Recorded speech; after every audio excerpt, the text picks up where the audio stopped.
impian. Ya, misalnya ditanya, kamu mau jadi apa, nak? Saya mau jadi orang yang berguna bagi bangsa dan negara. Nah, ini masih umum sekali. Sementara baru 20% yang memiliki impian yang sudah terarah.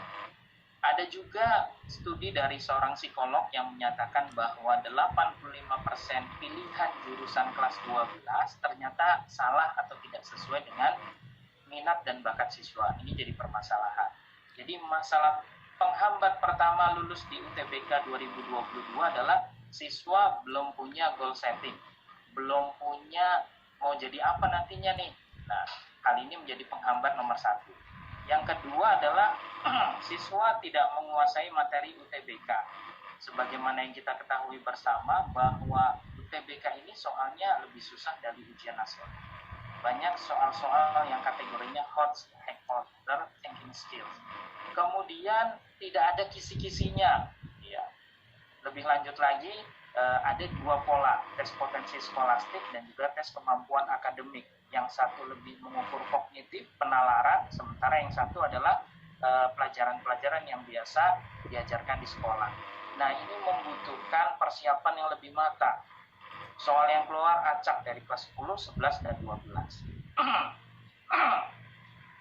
Kemudian nomor 3, faktor penghambat selanjutnya adalah belum terbiasa menyelesaikan soal-soal UTBK.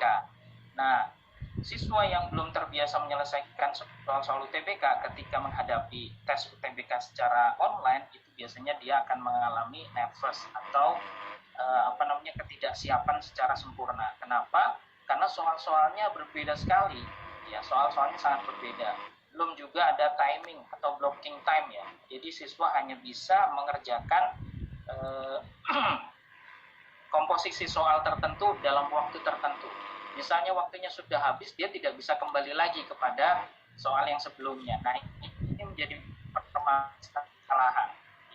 Ada misalnya untuk TPS 80 soal yang harus diselesaikan dalam waktu 90 menit. Kemudian ada Saintek yang 90 soal harus dilaksanakan dalam waktu 105 menit.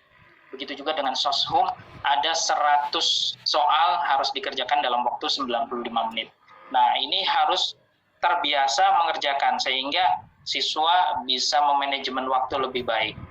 Kemudian faktor penghambat yang keempat adalah siswa tidak bisa mengukur diri. Maksudnya begini, berapa sih target minimum untuk mencapai PTN tertentu? Nah, ukuran-ukuran itu di Bintang Pelajar sudah didesain.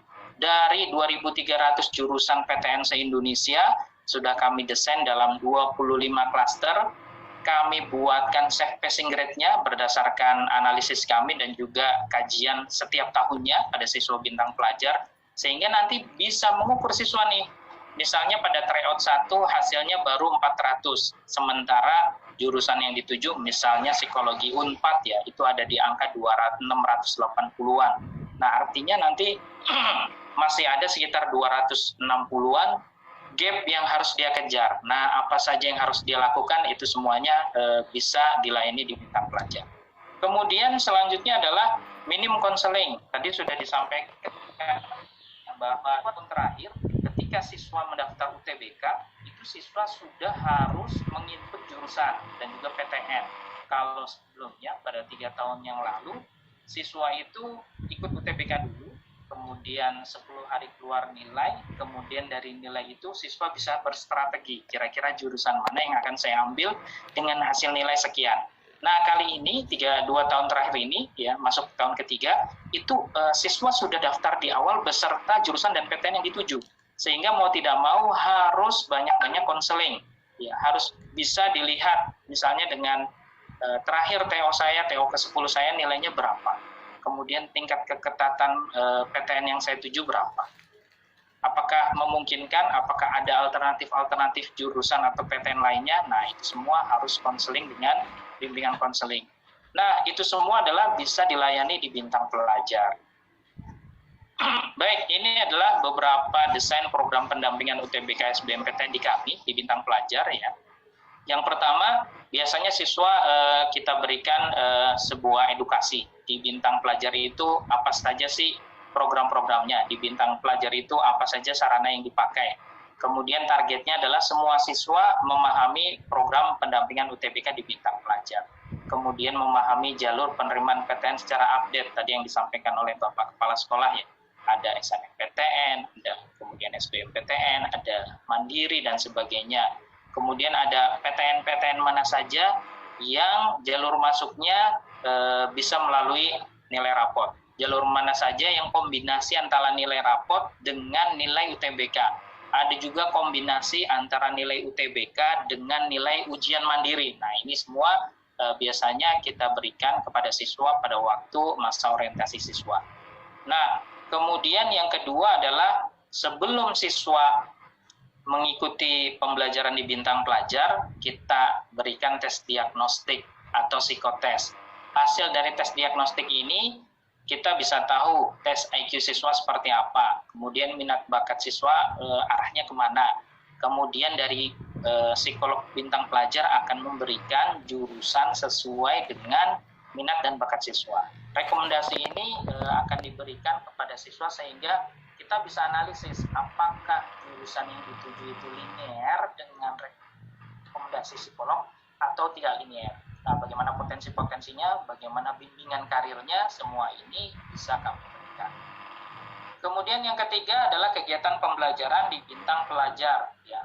Standar kompetensi lulusan kami minimal menguasai 85% sebaran materi SBMPTN dengan harapan skor minimum 580.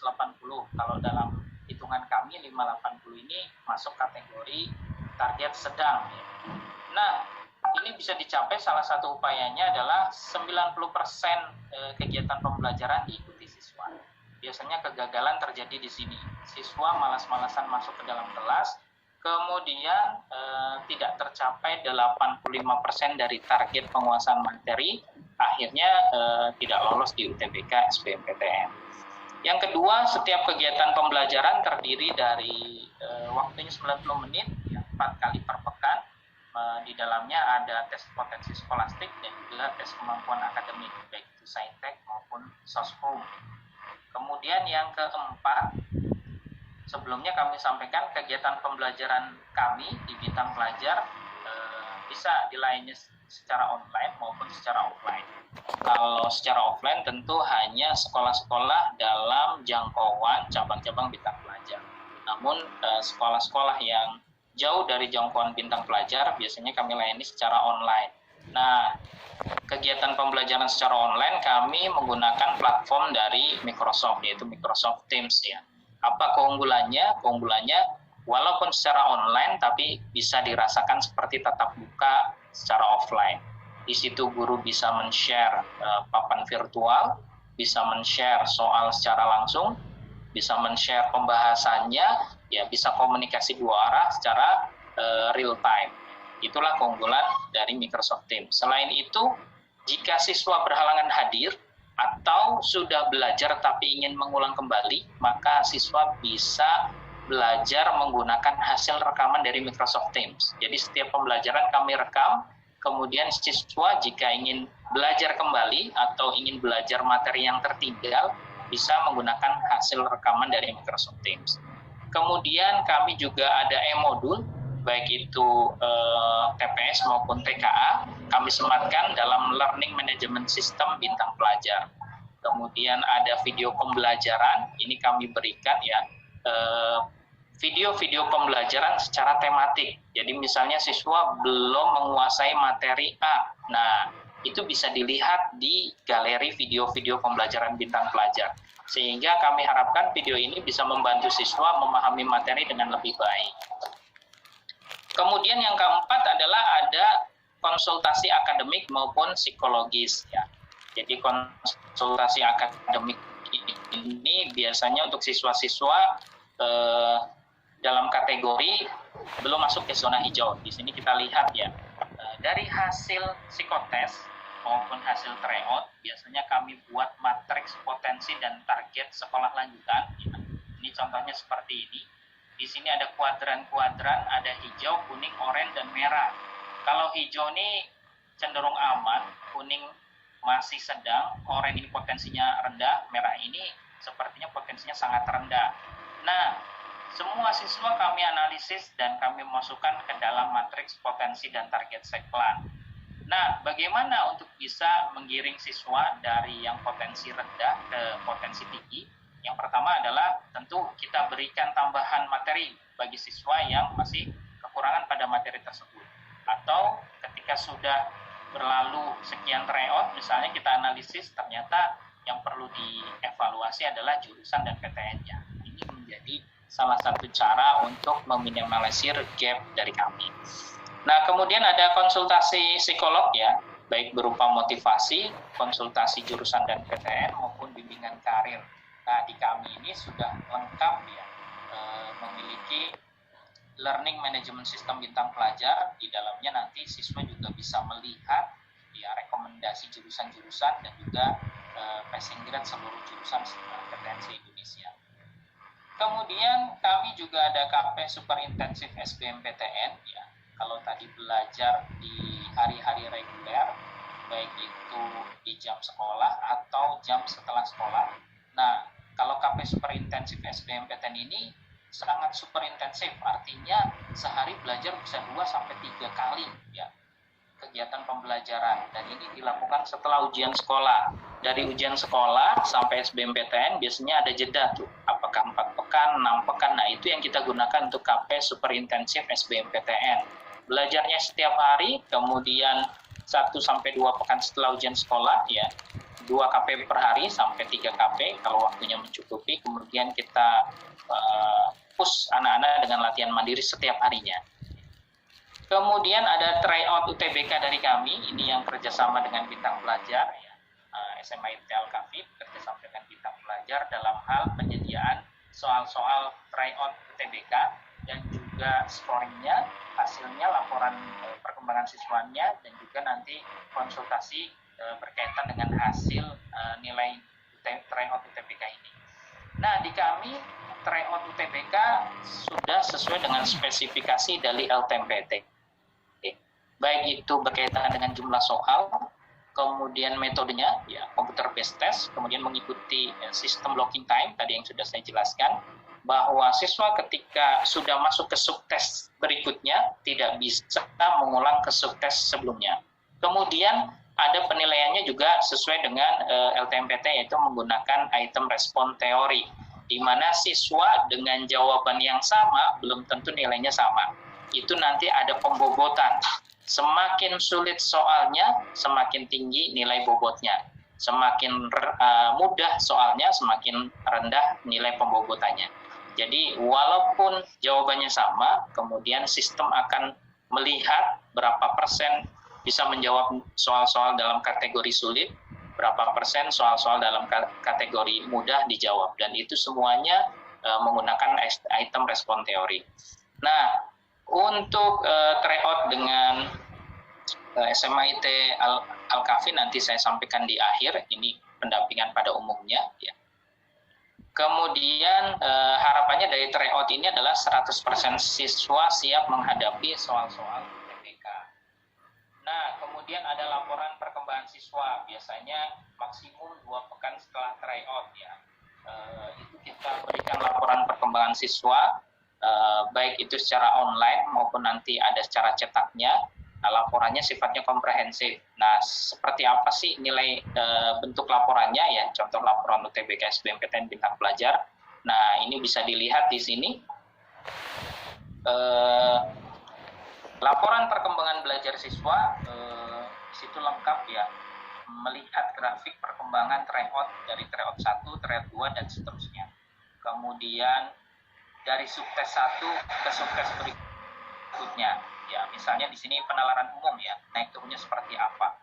Jadi bisa terlihat mana sih subtes-subtes yang merupakan kekuatan bagi siswa, mana subtes-subtes yang masih perlu didongkrak. Nah, ini bisa terlihat dari grafik perkembangan nilai tryout.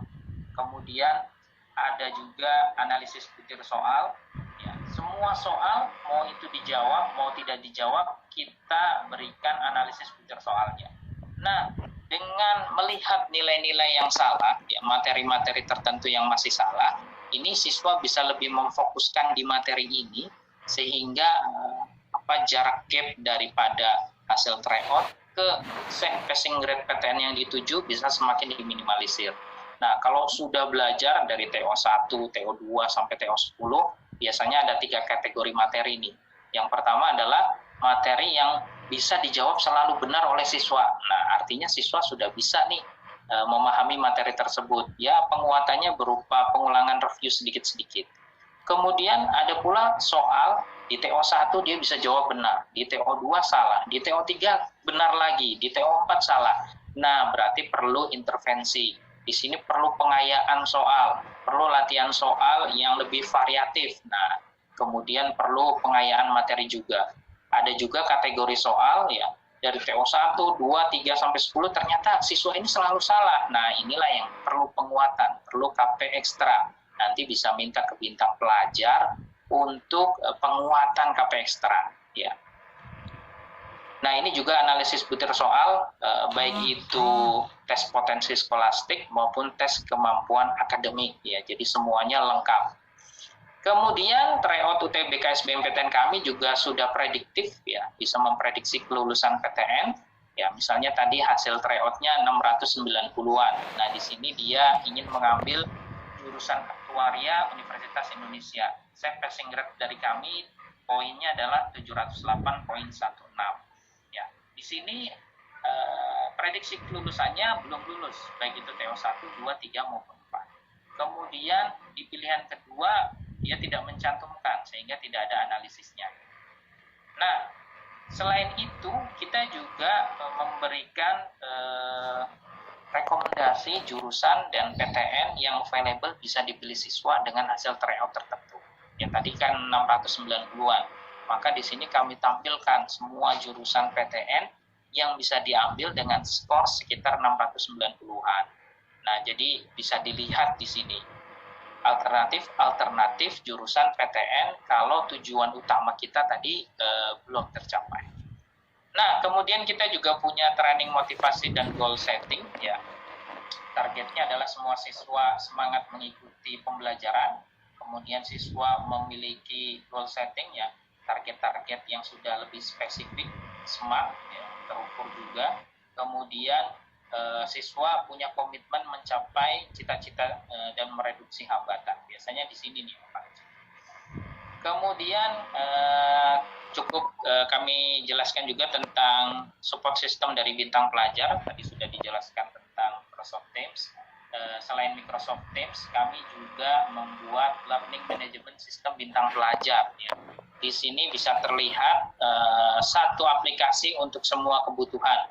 Ya, bisa melihat ada jadwal belajar, bahan belajar online, kemudian ada latihan online, tryout juga kita menggunakan learning management system bintang pelajar, kemudian bisa konsultasi juga secara online, ada video pembelajarannya, dan juga ada info perkembangan. Di situ juga ada, sebentar ini contoh tentang pembelajaran di bintang pelajar, kita skip saja ya. Di situ di learning management system bintang pelajar juga sudah ada informasi penjurusan kampus ya. Nah, ini yang menarik dari bintang pelajar. Jadi teman-teman kalau buka learning management system nanti bisa melihat berdasarkan hasil TO kira-kira saya masuk kemana aja. Itu bisa di search berdasarkan hasil TO. Juga bisa dicari berdasarkan minat dan bakat. Misalnya saya mau masuk ke kedokteran. Klik kedokteran, maka seluruh kedokteran se-Indonesia akan muncul dan poin-poinnya akan terpampang dengan jelas. Sehingga nanti alternatif-alternatif yang mendekati kita yang mana bisa terlihat. Ya.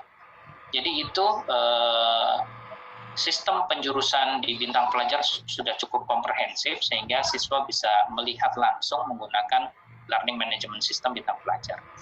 Kemudian saya masuk ke penjelasan desain kerjasama BP dengan SMIT Al-Kahfi. Alhamdulillah kita sudah MOU ya. Ini yang akan kita lakukan ya. Paling tidak mengurangi salah satu hambatan dari kelulusan UTBK SBMPTN 2022, yaitu membiasakan siswa untuk mengerjakan soal-soal UTBK. Sehingga selain membiasakan materinya, membiasakan sistemnya, membiasakan hasilnya, ya, sehingga siswa bisa merasakan nanti real UTBK seperti apa. Ya. Nah, di sini kegiatan pertama adalah pelatihan dan sharing modul pembelajaran. Nah, agendanya tanggal 4 dan 11 September 2021. Setiap kegiatan durasinya 120 menit ya. Dilaksanakan di awal program agar guru-guru SMA ITL KAFI menguasai tuntas modul dari bintang pelajar. Nah, ini kalau Bapak Ibu gurunya mau mengadakan pengayaan sendiri, nah biasanya kami berikan pelatihan modul bintang pelajar, sehingga walaupun tidak kerjasama dengan bintang pelajar untuk pendampingan UTBK-nya, Bapak Ibu gurunya bisa tetap memberikan pengayaan. Namun kalau siswanya tadi setuju mau ada pembelajaran tambahan dari bintang pelajar, itu juga kami siap. Yang kedua adalah ada tryout UTBK ya, 9 kali di sini setiap hari Rabu, 1 kali kegiatan durasinya 120 menit, ya sebenarnya lebih singkat lagi, mungkin ini karena waktunya dipresisi ya 120 menit. Kemudian pada semester 1 dilaksanakan tanggal 8 September, kemudian 3 November dan 22 Desember 2021. Semester 2 akan dilaksanakan di 5 Februari, 3 Maret, 30 Maret, kemudian 6, 13, dan 21 April 2022. Totalnya ada 9 kegiatan tryout UTBK. Penyerahan hasil tryout UTBK H+4 setelah tryout ya. Nanti siswa-siswa akan mendapatkan ya laporan perkembangan siswa sebagaimana yang sudah saya tampilkan dalam slide. Kemudian yang keempat, Bapak, waktunya 10 menit lagi. Baik. Yang keempat adalah konsultasi akademik dan psikolog dari hasil tryout ini. Kalau ada orang tua siswa dan siswa yang mau konsultasi berupa potensi diterima atau tidaknya di PTN atau alternatif-alternatif jurusan, itu juga bisa kami berikan setelah adanya hasil tryout ini. Baik, itu saja dari kami. Kurang lebihnya mohon maaf. Jika ada pertanyaan, kami persilakan. Selebihnya kami kembalikan ke Bapak Moderator. Billahi taufiq wal hidayah. Assalamualaikum warahmatullahi wabarakatuh. Waalaikumsalam warahmatullahi wabarakatuh. Terima kasih disampaikan pemaparannya. Itu berarti di luar kegiatan, uang kegiatan. Kemudian untuk kesempatan senam PTN ini karena akreditasinya A, kita alhamdulillah mendapatkan peluangnya itu adalah 40%. Kita boleh mengikutkan santri kita itu sebanyak 40%. Presentasi ini diambil dari santri IPA dan santri IPS. 40% dari jumlah santri IPA itu 1 triliun totalnya. Kemudian 40% dari santri jurusan IPS. Itu mungkin barangkali sudah nyaman.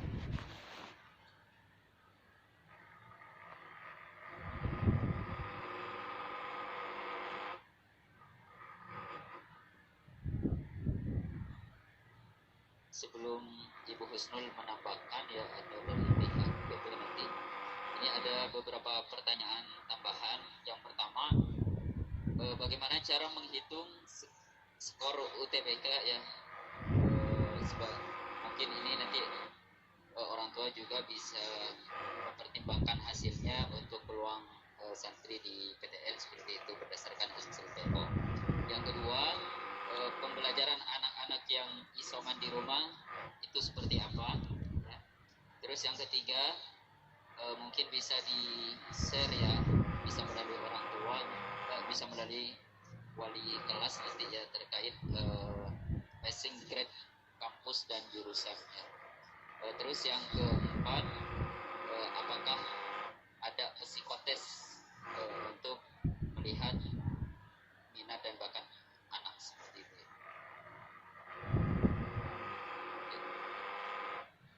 Bismillahirrahmanirrahim. Assalamualaikum warahmatullahi wabarakatuh. Bapak Ibu, izin menambahkan sedikit sedikit pemaparan dari beberapa pertanyaan yang tadi sudah diajukan. Yang pertama untuk kedinasan, ada beberapa santri kita yang sudah diterima melalui jalur kedinasan seperti PPNS, kemudian juga tadi sudah disampaikan ya ada akmil seperti itu. Nah, kendalanya untuk kedinasan ini ada beberapa yang hanya memakai jalur rapot, ada juga yang memakai jalur tes. Jadi memang kalau memang berminat di kedinasan, ada baiknya fokus gitu ya. Jadi pembimbingannya itu bisa lebih awal karena memang tesnya juga berbeda dengan UTBK seperti itu. Biar tidak terlalu bercabang ya belajar anak. Kemudian begitu juga tadi untuk STAN, untuk STIS kayak gitu. Karena memang jenis soalnya berbeda dengan UTBK ya. Seperti itu. Jadi harus ada dari awal komunikasi sehingga pembimbingannya lebih jelas dan lebih pas seperti itu. Kemudian setahun bersama Bintang Pelajar kemarin itu kita melaksanakan tryout itu sepekan sekali dan selama tryout seperti itu sudah langsung disampaikan hasil skornya dari penskoran sesuai dengan LTMPT. Kemudian dari Bapak Ibu Wali Santri bisa langsung konsultasi dengan bagian konseling dari Bintang Pelajar. Seperti apa poin-poinnya, kemudian kemungkinannya sesuai dengan passing grade yang sudah ada dan arahan dari bimbingan pelajar seperti apa. Itu insya Allah ada komunikasi langsung dari Bintang Pelajar. Dan rencananya karena memang di awal ya semester 1 itu belum bisa konsultasi satu persatu. Akan tetapi diawali dengan klasikal. Jadi setelah nanti akan ada hasil skor tryout, nanti akan ada konsultasi untuk yang awal itu secara klasikal. Nanti Bapak Ibu bisa menyampaikan konsultasi secara umum, baru setelah itu bisa diikuti dengan via WA kepada bagian konseling di Bintang Pelajar. Seperti itu. Kemudian tadi terkait dengan SNMPTN, sekolah kita 40% bisa mendaftarkan di SNMPTN. Kalau perolehannya kemarin dari 40% siswa itu 23% diterima. Jadi alhamdulillah setiap tahunnya 3 tahun ini naik ya perolehan untuk SNMPTN. Akan tetapi yang tadi agak menurun adalah perolehan dari SBMPTN. Sehingga mau nggak mau memang harus persiapan. Kalau saya menyampaikan ke anak-anak, SNMPTN ini hanya hadiah saja gitu ya. Jadi dari awal harus tetap siap UTBK. Karena dari 40% ini belum ada sejarahnya kita diterima secara keseluruhan. Belum lagi nanti ada pemetaan Ikhwan, Ahwat, kemudian nilainya mana yang lebih tinggi, mana yang lebih rendah. Sementara jurusannya hampir sama semuanya seperti itu. Jadi harus ada banyak pertimbangan dan pemetaan nilai rapot dari masing-masing siswa pendaftar SNMPTN. Seperti itu.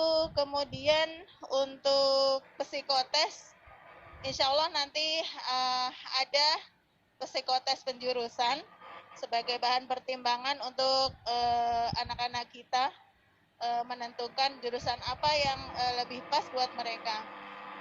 Nah, psikotes ini memang ada beberapa anak yang sudah kita tes dengan menggunakan metode Stephen, tetapi ada juga yang belum karena waktu itu anak-anak kelas 11 PJJ. Nah, untuk anak-anak yang PJJ memang kita belum tes secara langsung psikotes. Insya Allah nanti akan menyusul. Nah, setelah hasil psikotes ini keluar, akan kita manfaatkan untuk konsultasi dengan anak-anak. Selain itu juga nanti disandingkan dengan skor-skor UTBK, hasil tryout dengan bintang pelajar. Seperti itu mungkin tambahannya dari saya. Oh ya, baik, untuk isoman yang di rumah ya, untuk anak-anak yang ada di rumah, ini memang ada sekitar berapa ya, ada belasan ya yang memang memilih untuk PJJ. Untuk tryout kita setiap pekan diikutkan ya, anak-anak yang di rumah itu jadi bisa mengikuti tryout UTBK, kemudian juga modul dan juga buku-buku sudah kita kirimkan. Semoga aja sudah sampai juga ya di rumah Bapak Ibu. Itu bisa dipelajari. Kemudian untuk pendampingan sebulan sekali juga insya Allah akan dilaksanakan Zoom bersama guru-guru untuk pendampingan belajarnya. Kalau selebihnya memang untuk PJJ belajarnya masih belajar mandiri ya. Kita kesepakatan di awal seperti itu. Jadi hanya pendampingan untuk sebulan sekali bersama guru-guru yang ada di Al-Kahfi. Untuk tryout sih semuanya diikutkan setiap pekannya. Mungkin seperti itu tambahan.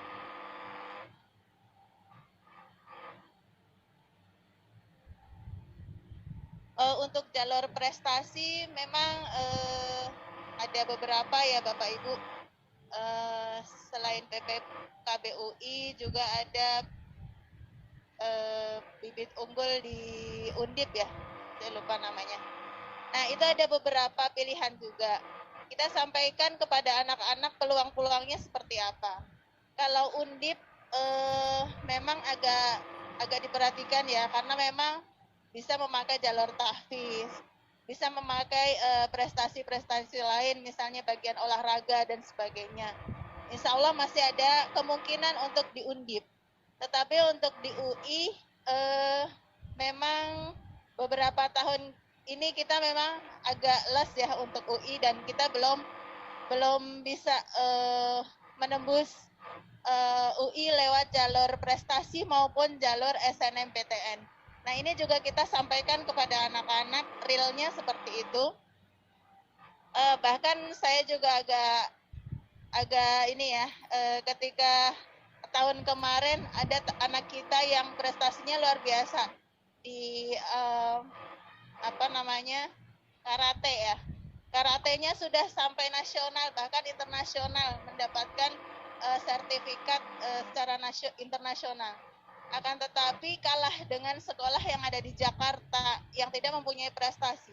Bahkan rapotnya juga jauh lebih tinggi daripada kita secara rata-rata. SMA Al-Kahfi belum terlalu dipandang grade-nya bagus ya di UI gitu. Saya agak kurang yakin dan kurang pede ketika mendaftarkan anak-anak ke UI. Khawatir nilainya juga akan jadi sia-sia. Bisa jadi nilainya dipakai untuk universitas lain keterima. Di UI belum tentu keterima gitu, karena memang realitasnya seperti itu. Nah ini kayaknya sekolah harus ada silaturahmi khusus gitu ya. Mungkin masalahnya seperti apa. Memang pernah ada yang gagal juga di UI dari anak-anak kita dan memilih jurusan lain. Bisa jadi itu juga jadi salah satu penghambat untuk bisa masuk ke UI lewat jalur prestasi. Mungkin seperti itu Bapak Ibu.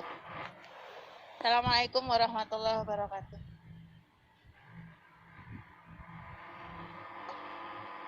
Baru sekarang meh. Baru sekarang yang obat rumah itu.